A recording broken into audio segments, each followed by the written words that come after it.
Nag-file po yung resolution ng Makabayan Block para investigahan ng lumabas po sa Manila Times na promise Diumano ni former President Rodrigo Duterte na alisin ng Madre, quoting an anonymous source. So what is your take on this po?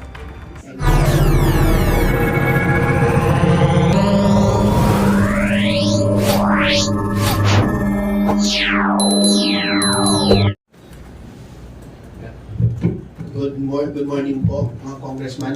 I'd like to direct this first question po kay Kong Kiko Benitez kasi medyo mainit yung issue na ito. You filed House Bill 9939 which bans the dubbing of English movies to Filipino as a way for us to improve our English proficiency. But many sectors, including voice actors and fans of Filipino dub shows, criticize the move, as it could remove them of their livelihood. And one voice actor, I named him Jeff Otanes, he's posted on Facebook saying na the industry should not be blamed on the low English proficiency of the Filipinos. What is your take on this, Kong? Tingin niyo po ba nakasira po ba sa dubbing industry itong matasag? Lalo na sa mga nagmamahal sa dubbing, Filipino dub programs kasi yun lang yung way nila para makapanood ng mga anime, Korean drama, Mexican novela and all. Okay, klaruin ko lang unang-una sa tanong mo, meron ng misunderstanding. So that might be part of the issue. It's the bill is actually designed to try to at least have a conversation so that we can balance the economic effects on creative industries, particularly with the dubbing and voice actors, with the educational impact of a decrease in exposure for our population to English media. Okay. So, unang-una ko, kailangan malinaw sa atin na English media lang po ang pinag-iusapan.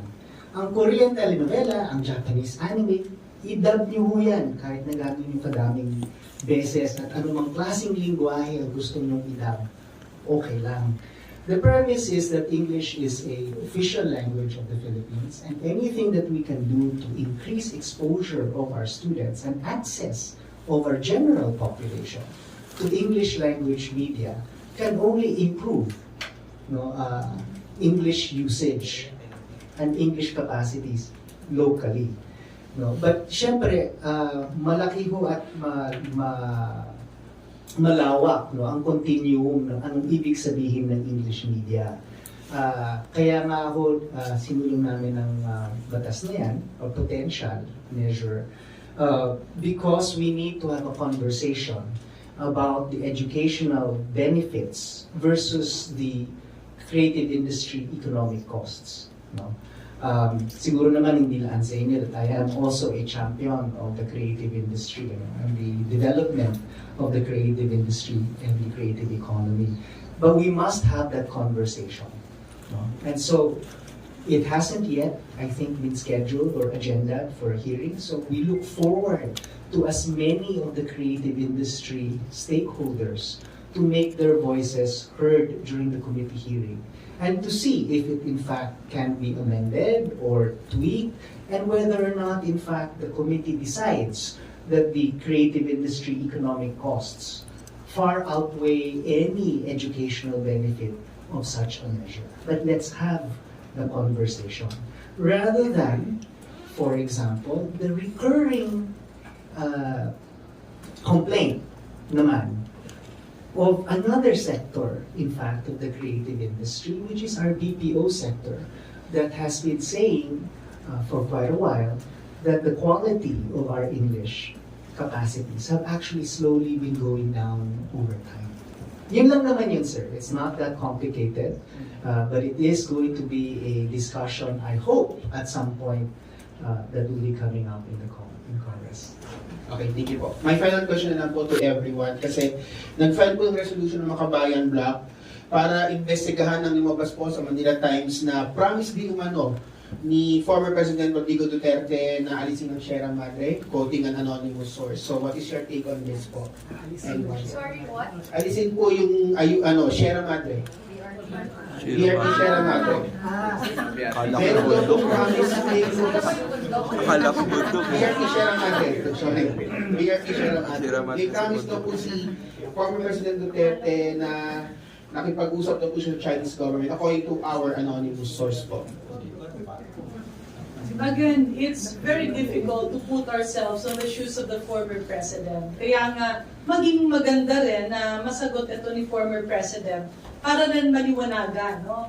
Either nagkaroon ba ng miscommunication or is somebody putting words into his mouth, and it's best answered by him. He alone can shed light on this very important matter. Anyone po? Kala ko Akala ko yung bundok tatagyan. Kaya akala ko Thank you, Red. yung sinama din. Kat Corpes from Radio Pilipinas, you're recognized for your questions. Ay, good morning. Ay, good afternoon po mga kongs. Although, since first time po ni Kong Benitez sa kanya po yung question ko. Kung the House adopted po yung Senate version ng NIR, yung Negros Island Region Bill, how important is this po? Tsaka, habang inaantay po natin na malagdan siya ng Pangulo, ano po ba yung preparations po since may transition period? Sorry. Okay, so I would like to thank, obviously, the Senate, and I've done so before. And hopefully the President does sign the NIR bill in the soonest possible time. Matagal na hong pinag-iisipan at dinadasal ng mga taga-Negros na magkaroon ng Negros Island Region.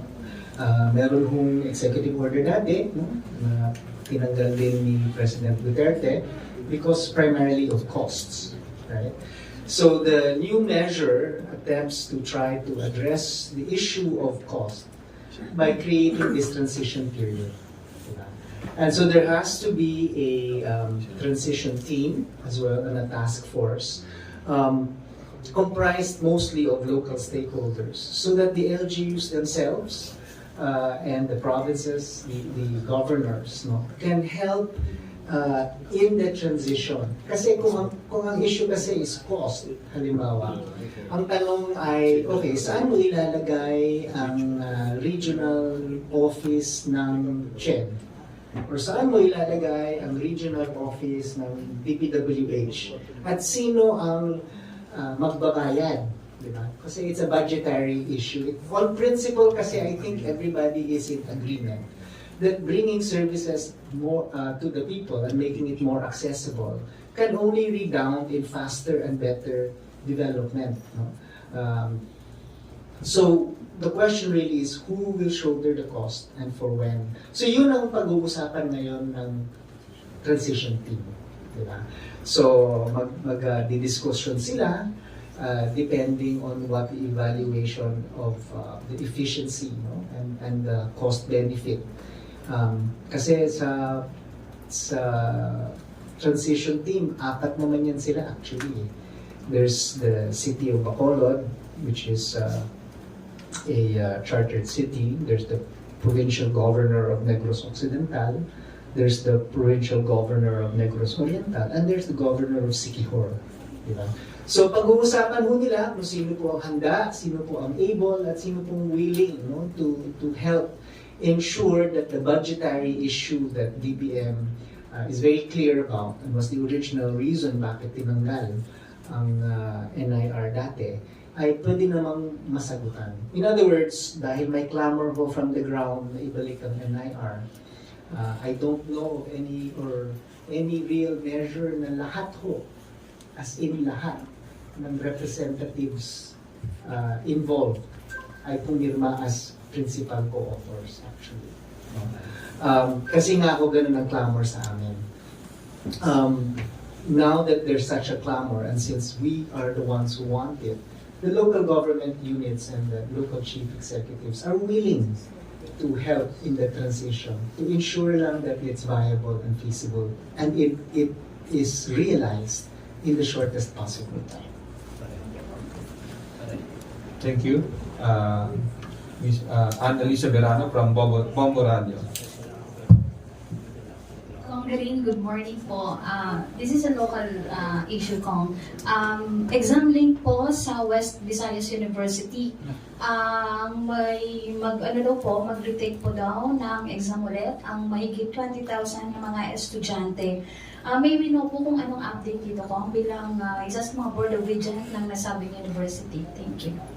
Yeah, that is correct. No, in fact, I was the one who requested that that be discussed by the Board of Regents kasi may mga natanggap na tayong mga complaints. Just a quick backgrounder, no. So ang West Visayas State University is the premier university in the Visayas, no. This is the university sending out doctors to many areas in Mindanao. Napakaganda ng kanyang academic reputation. However, the recent admission test, I think the applicants were more or less around 21,000 plus. Nagkaroon ng anonymous na info na nagkaroon ng leakage. And then somebody already posted on social media, this was I think a brother of one of the examinees. At nakita nga natin na malaki ang posibilidad na nagkaroon ng leakage. This is a challenge kasi nga sa pagbago ng teknolohiya, merong mga nakakapagdala na ng mga camera or whatever. So, it's not yet 100% confirmed, but it's gearing towards the direction that during the pilot testing, probably in Rojas or somewhere, may nag-picture ng pilot test. And that was leaked to the, nauna kasi ang pilot testing, a few days ahead, na leak siya dun sa ibang mga applicants. So whether it was sold or whatever, that is something that is currently undergoing investigation. And we have already requested NBI to come into the picture. Be that as it may, we cannot delay the decision of the students. So there are three factors here. Unang-una, syempre, galit yung ibang mga estudyante, lalo na yung mga alumni, no? Because they don't want to taint the reputation of the university. And we have to preserve that. Because that has been carved and honed throughout many years. Pangalawa, yung iba naman na baka sana makakapasa, ma-out because of the quota, that is also unfair for them.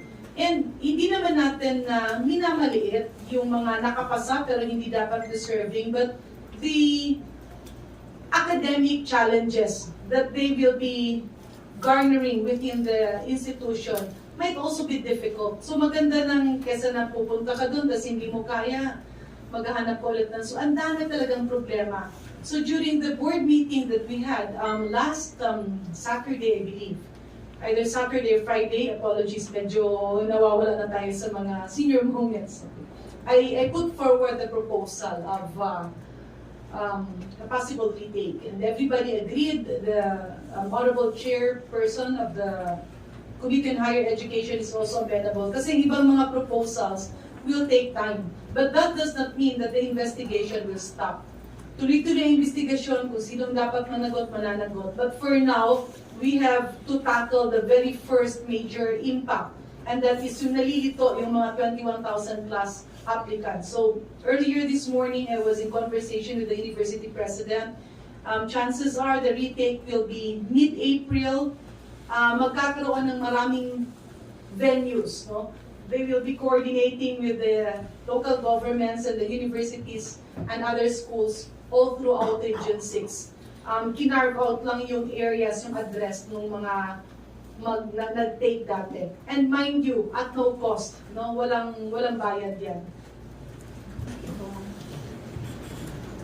Thank you.